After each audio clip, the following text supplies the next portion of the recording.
함께 기도하심도 11월 7일 화요일 매일 예배 시작하겠습니다. 기도하겠습니다. 사랑과 은혜가 풍성하시고 오늘도 우리를 지키고 보호하시는 임마누엘의 하나님, 오늘도 하나님께서 매일 예배를 통하여서 우리가 하나님께 하나님 말씀 앞에 나아갈 수 있는 귀한 은혜의 시간 주시니 감사합니다.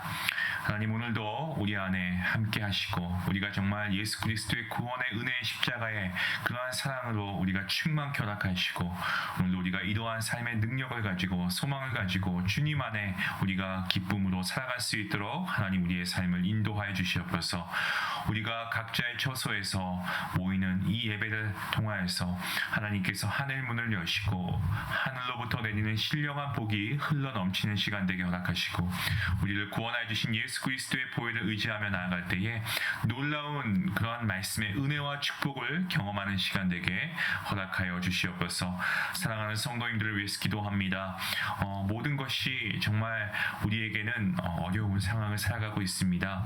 경제도 어렵고 또 우리의 신앙도 정말 이전과 달리 우리가 믿음을 지켜나가는 것이 결코 쉽지가 않습니다. 하나님, 무엇보다 사랑하는 우리 가족들의 일터와 가정을 지켜주시기를 원합니다. 하나님, 경제도 지켜주시옵소서. 하나님, 각 성도들의 가정을 주님의 날개 아래 품어주시고 어려운 일 당할 때에도 주님을 바라보며 나아갈 때 하나님께서 그 마음의 평안과 기쁨과 감사가 넘치게 허락해 주시고 무엇보다 우리가 잠언서를 계속 묵상하는 가운데 우리가 이 말씀을 통하여 정말 참된 지혜를 하나님께서 허락해 주심으로 우리가 위기를 기회로 삼을 수 있는 귀한 축복의 시간 될 수 있도록 하나님 은혜 내리워 주시옵소서.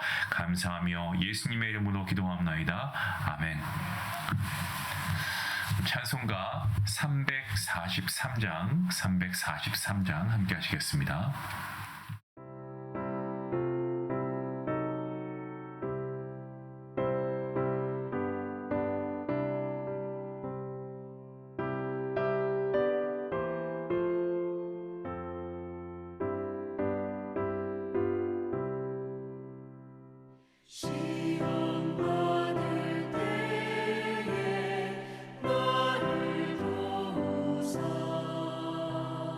주를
오늘 하나님께서 주시는 말씀은 잠언서 13장 1절부터 12절까지의 말씀 되겠습니다. 우리 함께 말씀을 읽도록 하겠습니다. 지혜로운 아들은 아비의 훈계를 들으나 거만한 자는 꾸지람을 즐겨 듣지 아니하느니라. 사람의 입은 열매로 인하여 복록을 누리거니와 바람이 괴사한 자는 강포를 당하느니라. 입을 지키는 자는 자기의 생명을 보전하나 입술을 크게 벌리는 자에게는 멸망이 오느니라. 게으른 자는 마음으로 원하여도 얻지 못하나 부지런한 자의 마음은 풍족함을 얻느니라. 의인은 거짓말을 미워하나 악인은 행위가 흉악하여 부끄러운 데에 이르느니라. 공의는 행실이 정직한 자를 보호하고 악은 죄인을 패망하게 하느니라. 스스로 부한 채 하여도 아무것도 없는 자가 있고 스스로 가난한 채 하여도 재물이 많은 자가 있느니라. 사람의 재물이 자기 생명의 속전일 수 있으나 가난한 자는 협박을 받을 일이 없느니라. 의인의 빛은 환하게 빛나고 악인의 등불은 꺼지니라. 교만에서는 다툼만 일어날 뿐이라. 권면을 듣는 자는 지혜가 있느니라. 망령되이 얻은 재물은 줄어들고 손으로 모은 것은 늘어가느니라. 소망이 더디 이루어지면 그것이 마음을 상하게 하거니와 소원이 이루어지는 것은 곧 생명나무니라. 아멘. 계속해서 오늘 본문도요, 의인과 악인을 대조해서 보여주고 있습니다. 지혜로운 사람과 어리석은 사람, 이렇게 상반된 모습을 통하여서 우리에게 교훈하고 있는 말씀인데요. 재물에 관해서도 지혜의 말씀을 들려주고 있습니다. 1절과 10절 말씀에 이런 말씀이 있죠. 지혜로운 아들은 아비의 훈계를 들을 것이나 거만한 자는 꾸지람을 즐겨 듣지 아니한다. 그리고 10절에 보시면 교만에서는 다툼만 일어날 뿐만 아니고 권면을 듣는 자는 지혜가 있다라고 말씀합니다. 자, 지혜로운 사람과 오만하고 거만한 사람의 차이점이 뭘까요? 바로 말이라고 하는 것입니다. 우리가 어제 말씀에서도 이 말에 대한 중요성을 우리가 다시 한번 깨닫게 되었는데요. 이 말을 통해서 지혜로운 사람과 거만한 사람의 차이가 있다라는 거죠. 지혜로운 사람은 들어야 할 말을 듣는 사람이고요. 그리고 거만한 사람은 들어야 할 말 듣지 않는 사람입니다. 여러분, 성경을 보시면은 참 많이 반복돼서 나오는 단어들이 있습니다. 그 중에 하나가 들어라 라고 하는 말입니다. listen 이라고 하는 거죠. 들어야 한다 라고 하는 겁니다. 들어야 한다니까 어떤 청력적인 부분을 의미하는 게 아닐까 우리가 생각할 수 있지만 그건 아니고, 들어야 한다는 것은요, 이 듣는 것, 그냥 듣고 흘려버리는 게 아니고 순종을 의미합니다. 순종. 하나님께서 이스라엘 자손들에게도 정말 계속해서 강조하신 말씀이 한마디로 요약을 하면 내 말을 듣고 우상 섬기지 말라는 거예요. 우상의 말을 듣지 말라는 겁니다. 지혜로운 사람은요, 훈계를 듣는다는 말, 이 말이 계속해서 성경에 나오기 때문에 우리가 이 말씀을 정말 깊이 우리 마음속에 새겨야 할 줄로 믿습니다. 그만큼 중요하기 때문에 그렇습니다. 엘리 제사장 두 아들이 있었죠. 홈리와 비느하스, 제사장의 아들들이었고요. 그리고 또 엘리는 제사장이었음에도 불구하고 하나님을 알지 못했습니다. 하나님 말씀에 순종하지 않았습니다. 그리고 그들의 범죄는요, 그들의 범죄로 끝나는 게 아니고 이스라엘을 언약궤가 없는 사회로 만들고 말았습니다. 언약궤가 무엇입니까? 하나님의 임재하심, 하나님의 함께하심의 상징 아니겠습니까? 정말 수십 년이 지난 후에 다윗 왕이 이 언약궤를 가져올 때까지는 예루살렘에는 언약궤가 없었습니다. 그들은 들어야 할 하나님의 훈계를 듣지 못하고 살았던 겁니다. 말의 중요성에 대해서 계속 이어지고 있는데요. 본문 2절과 3절 말씀입니다. 사람은 입의 열매로 인하여 복록을 누리거니와 마음이 괴사한 자는 강포를 당하느니라. 입을 지키는 자는 자기의 생명을 보전하나 입술을 크게 벌리는 자에게는 멸망이 오느니라 라고 말씀합니다. 자, 복록이라고 하는 것, 좋은 것, 이것을 말하고 있죠. 그러니까 말을 지혜롭게 잘해서 좋은 것을 누린다라고 합니다. 반면에 그 속사람이 불성실한 사람은 어떻습니까? 다른 사람을 해하려고 한다고 합니다. 또한 입을 지키는 사람, 말을 조심하는 사람은 생명을 지킨다고 합니다. 이런 사람은 해야 할 말과 그리고 하지 말아야 할 그런 말을 분별할 줄 알고 하지 말아야 할 말에 대해서 파수꾼이 성문을 닫고 성을 지키는 것처럼 아주 철저하게 그렇게 입을 단속하고 닫는 태도를 갖고 있습니다. 이것은 특별한 능력을 지녀야 할 수 있는 일이 아니지만 그럼에도 불구하고 이런 말을 정말 철저하게 잘 지키는 입을 닫는 태도를 갖고 있는 사람을 찾는 것이 쉽지가 않습니다. 오늘날 많은 정보가 정말 쉽게 유출되어 있죠. 저희가 스마트폰이나 컴퓨터만 봐도 정말 그 기기 안에 무궁무진한 정보가 있습니다. 그래서 그럴까요? 오늘날 사람들은 많은 것을 듣기 때문에 말도 많이 하는 것 같아요. 지식이 많이 쌓여서일 수도 있겠지만 근데 말이 너무 많은 시대를 살아가고 있는 것은 아닐까라는 생각합니다. 과거에 방송을 봐도 TV 같은 프로그램을 보면은 진행자가 많아도 1명, 2명이었던 시절이 있었는데 지금은 진행자가 여러분 1명, 2명이 아니고요. 4명, 5명, 저는 그렇게 숫자가 많은 MC가 있는 프로그램들을 보면서 예전하고 많이 달라졌구나.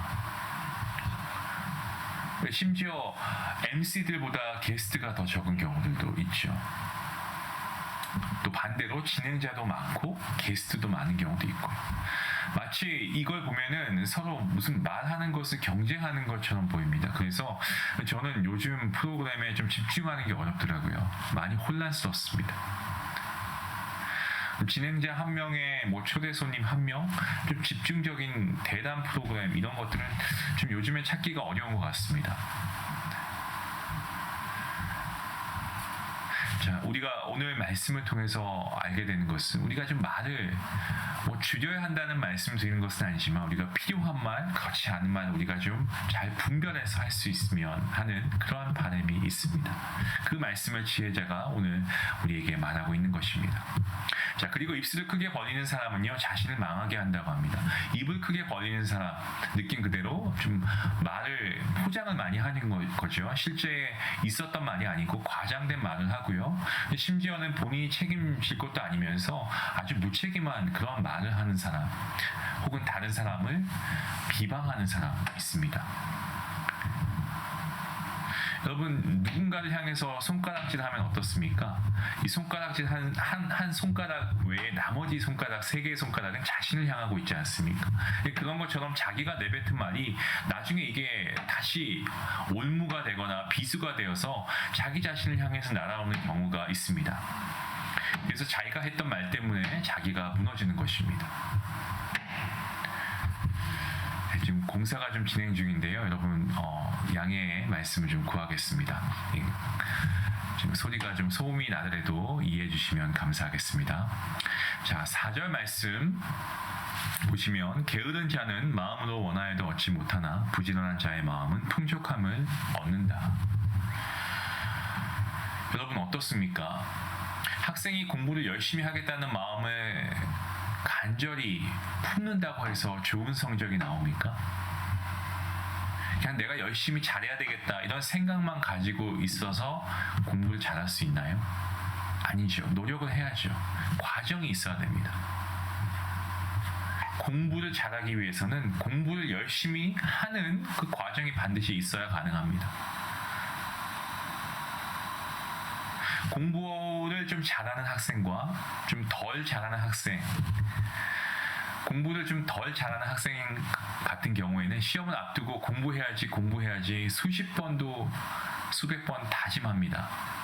그리고 컴퓨터 게임 30분 1시간 하고 이제 공부해야 되겠다 생각하고 좀 하다가 이거만 더 보자, 유튜브를 본다든가 TV 프로그램을 보고 이러는 겁니다. 그러면서 나중에 내가 자는 시간 좀 줄여서 공부하면 되겠다.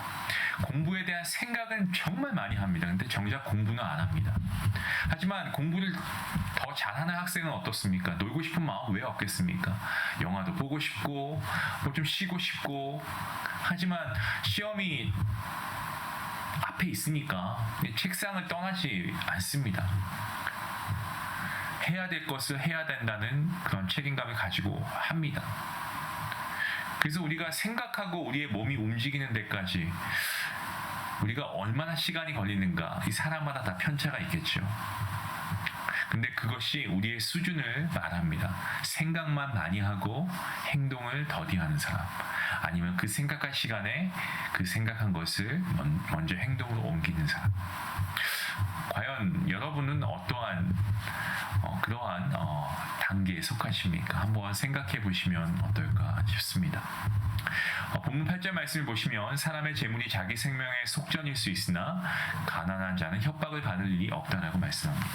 앞부분은 이 부유한 사람은 재물로 자기 목숨을 속하기도 하지만 재물로는 자기 목숨을 살릴 수도 있지만 이렇게 번역이 되는데요. 이 보석금을 내고 여러분 구금중에 있다가 벗어날 수도 있고요. 납치를 당했을 때 풀어주는 조건으로 돈을 건넬 수가 있습니다. 또 어떠한 심각한 중병에 걸렸을 때에 재물이 많으면 어떻습니까? 최고의 병원, 그렇죠? 최고의 의사에게 치료받아서 생명을 연장할 수도 있습니다. 많은 재물이 생명을 구하는 어떤 중요하고도 요긴한 그런 수단이 될 수도 있습니다. 그런데 8절 하반절 말씀에 이 가난하면 협박을 받을 일이 없다라고 합니다. 앞부분과 좀 뒷부분이 좀 너무 상반되는, 좀 따로 노는 듯한 그런 느낌의 말씀 구절이 아닐까요? 그래서 어떤 신학자들은 이 재산이 많으면 협박받을 일이 많지만 재산이 없으면 위협을 받을 일이 없다라고 해석하기도 하는데요. 재산이 많다고 교만하지 말고 재산이 없다 할지라도 거기에 대해서 주눅들지 말고 긍정적으로 살라는 의미가 더 가깝지 않을까 이렇게 생각을 합니다. 본문 11절 말씀은 이렇게 말씀합니다. 망령되이 얻은 재물은 줄어가고 손으로 모은 것은 늘어가느니라. 우리가 살고 있는 미국은 로또의 열풍이 잠시도 가라앉은 적은 없었던 것 같습니다. 근데 그만큼 X도 천문학적이지만 많은 사람들이 정말 한 번에 어떤 운수 대통을 통해서 갑부가 되기를 소원하는 것 같습니다. 많은 사람들이 복권을 구입하죠. 로또를 구입합니다. 한국도 지금도 그렇습니다만 또 어떤 때는 정말 로또라고 하는 이 복권 열풍이 한 번씩 있지 않았습니까? 수많은 사람들이 복권을 통해서 그야말로 다 똑같죠. 인생 한번 역전해보자. 인생 역전을 꿈꿉니다. 하지만 꿈을 깨고 나면 인생 역전이 아니고요. 인생이 여전히 남아있는 것 같습니다. 인생 여전입니다. 망령되이 얻은 재물, 이 말씀은요, 쉽게 혹은 부정하게 얻은 재물이라고도 우리가 해석할 수 있습니다. 자, 그러면 망령되이 얻은 재물, 쉽게 부정하게 얻은 재물은 줄어간다라고 말씀하고 있죠. 그것은 돈을 버는 것이 아니고 돈이 생긴 겁니다. 우리가 뉴스나 신문 같은 데 보면 거액의 복권에 당첨된 사람의 이야기가 나오곤 합니다. 사진 같은 경우는 그 사람의 인권이 침해될까봐 혹은 복권에 당첨되면 정말 여기저기서 연락이 많이 온대요. 그런 것들을 꺼려하는 분들은 사진에 자신의 얼굴을 내지 않죠. 아무튼 그런 기사는 나오지 않습니까? 그런데 많은 사람들이 부러워합니다. 근데 여러분 그거 아십니까? 정말 우리가 상상할 수 없는 어마어마한 그러한 천문학적인 금액의 복권에 당첨된 사람, 그분들 중에서 한 7, 80%가 3년 이내에 파산한다라는 것이 통계라고 합니다. 놀라운 수치죠. 재산이 늘어가는 것은 생긴 재물에 의해서가 아니고 손으로 일을 해서 땀을 흘려서 번 것을 통해서 이루어집니다. 그것이 올바른 방법입니다. 우리가 교회 다니면서 우리가 예배하면서 성도라고 하지만 우리가 이러한 모습으로 살지 못하는 부분들이 혹여 있다면 여러분 오늘 이 말씀이 우리에게 경고의 말씀이 되었으면 좋겠습니다. 올바르게 돈을 벌어야 합니다.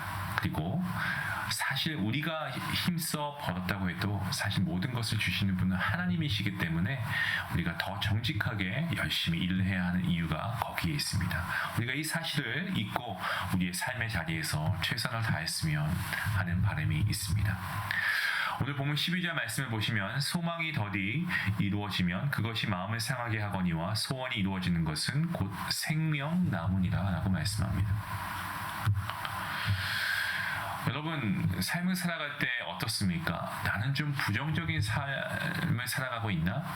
그러니까 삶이 부정적이라기보다 부정적인 생각을 가지고 살아가는 삶을 살아가고 있나, 아니면 나는 좀 긍정적인 생각을 가지고 희망 가운데 살아가고 있나. 여러분, 우리는 주님 안에 소망이 있는 줄로 믿습니다.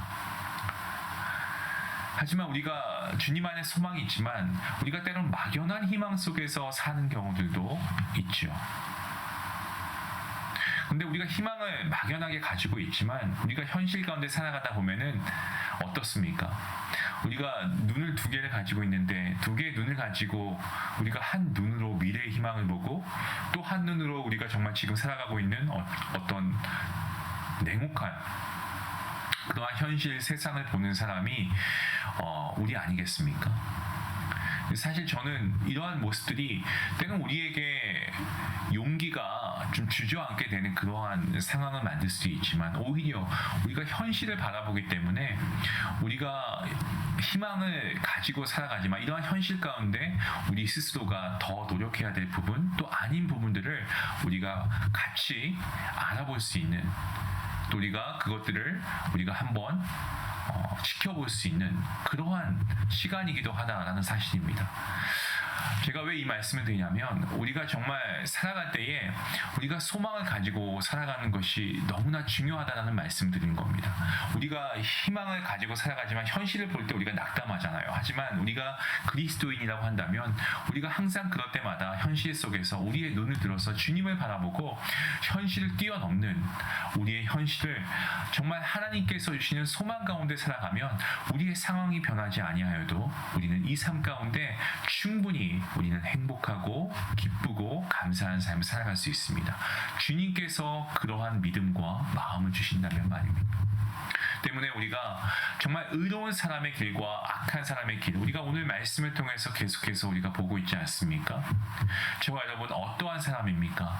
예수 그리스도의 피로 말미암아 우리는 틀림없이 의롭게 된 존재인 줄로 믿습니다. 우리는 하나님의 자녀가 되었습니다. 그러면 우리가 이 땅에서의 삶, 물론 우리가 열심히 살아야 합니다. 하지만 우리가 열심히 살았음에도 불구하고 내 뜻대로 되지 않는다고 해서 우리가 한탄하고 우리가 슬퍼하거나 우리가 근심할 것이 아니고, 그래서 우리가 옛날의 습성을 다시금 우리가 버리지 못하고 옛날로 돌아가려고 하지 말고 우리가 더 하나님 말씀을 붙잡고 우리가 정말 세속적인 가치관을 버리고 우리가 한번 하나님께 이 시간 허심탄회하게 정말 하나님, 나는 이런 부분이 너무 약합니다. 나의 세상적인 가치관이 이런 부분에서 하나님의 말씀과 너무 동떨어지기 때문에 내가 하나님 말씀보다 세속적인 모습을 더 보면서 부러워하고 살아왔습니다. 우리가 좀 하나님께 회개하는 시간이 되었으면 좋겠습니다. 그리고 다시 한번 하나님 말씀으로 돌아가서 의로운 사람의 삶을 살아갈 수 있길 원합니다. 여러분, 의로운 사람의 빛은 환하게 빛납니다. 하지만 악한 사람의 등불은 꺼지고 만다는 것을 우리가 기억해야 합니다. 그리고 어제와 오늘 계속해서 우리에게 주시는 교훈의 말씀, 말을 조심해야 하는 겁니다. 듣는 것은 속히 하지만 말하는 것은 조심하면서 더디하는 습관, 연습하는 우리의 모습이 있으면 좋겠습니다. 그래서 정말 의인, 지혜자의 모습으로 우리의 입에 선한 열매가 맺힐 수 있는 그러한 저와 여러분의 삶이 될 수 있기를 주님의 이름으로 간절히 축원합니다. 기도하시겠습니다.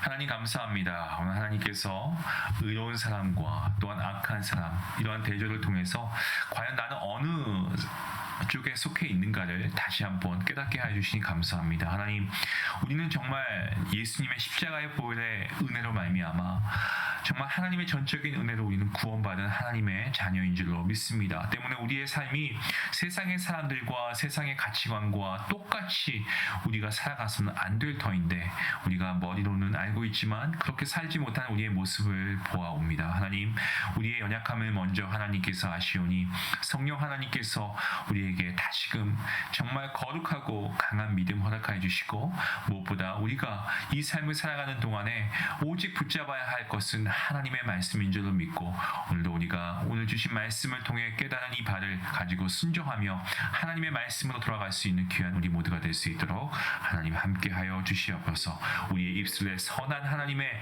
거룩한 열매가, 성령의 열매가 맺히게 허락하여 주시옵소서. 감사하며 예수님의 이름으로 기도합니다. 아멘.